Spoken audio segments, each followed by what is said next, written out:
and we moved in as 7, and then we've grown at the moment to being 11 of us. Actually 12, because there's been a little baby born to a couple that are living here too recently.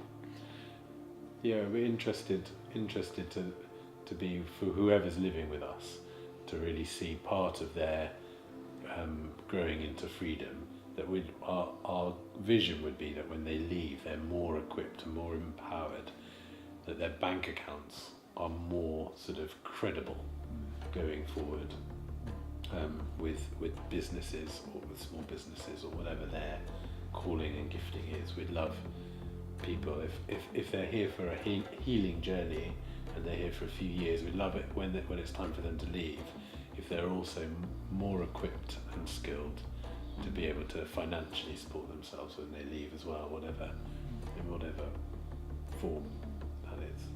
In 2011 we started a company called we started New Forms Training and Development, which delivers educational training for startup businesses and in further education and higher education.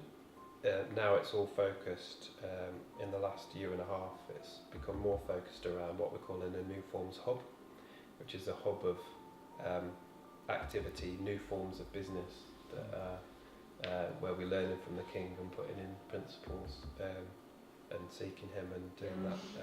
Through the process of home educating Bethan, I saw the way a child can learn outside of a system, an organised system. And I have to say I came out of education because I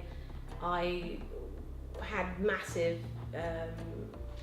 questions over how our schools are run, and I noticed how children naturally learn, and through observation and trial and error and connecting with lots of different people who have different experience and discovering a whole world of home education, which itself is very broad and interesting, but also still had a passion for wanting to see education in this country transformed and changed. Somebody I know who's also got a passion for education, from South Africa, she got connected to some people who were starting a school, wanted to start a school. They then, she said, look, with your ethos and vision and values, I know that, they were talking about wanting a teacher or a lead facilitator, and she basically told them about me. So I was like, well, I'm interested in the school, I'll talk to them, but I don't know. Anyway, so I had a chat on the phone, I looked at their website, I was like, wow, this is totally in keeping with what God has got me excited about. Sent them my biog, and basically they were just like, you're the person. And the job creation scheme is that I now offer their administrative services to kind of local Christian charities to do their admin. And we've now got something else is about to come and start. And what's very clear to me is that they're all kind of trying to run something with no resource, and they're all trying to operate off different databases. So I'd love to try and evolve this into some kind of an administrative hub with a common database that would serve all these kind of little fringe organisations in the area.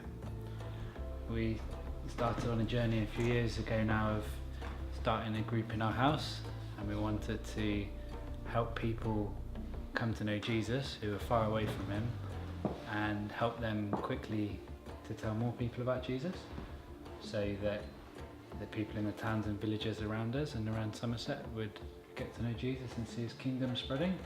Around the time when all the riots were happening in the cities, I was watching the news, and there was all these experts coming on saying this and that and all their reasons why, and I felt God speak to me about that parable where the landowner goes into the marketplace, and he asked all these people hanging around, why are you hanging around? And they say, no one's hired us. So I've never been kind of thinking in terms of business at all. Kind of realised together that through doing the mission together, we'd learnt how to create some kind of media things that had helped what we were doing. So some simple websites and video, and I suppose began to reflect on actually a big passion is media and communication, and meeting people and helping draw out what their passion is and helping them communicate it in a way that's going to effectively build what they want to see happen. Do what you can with what you have where you are, which we think is sort of quite similar to the parable of the talents, or I do.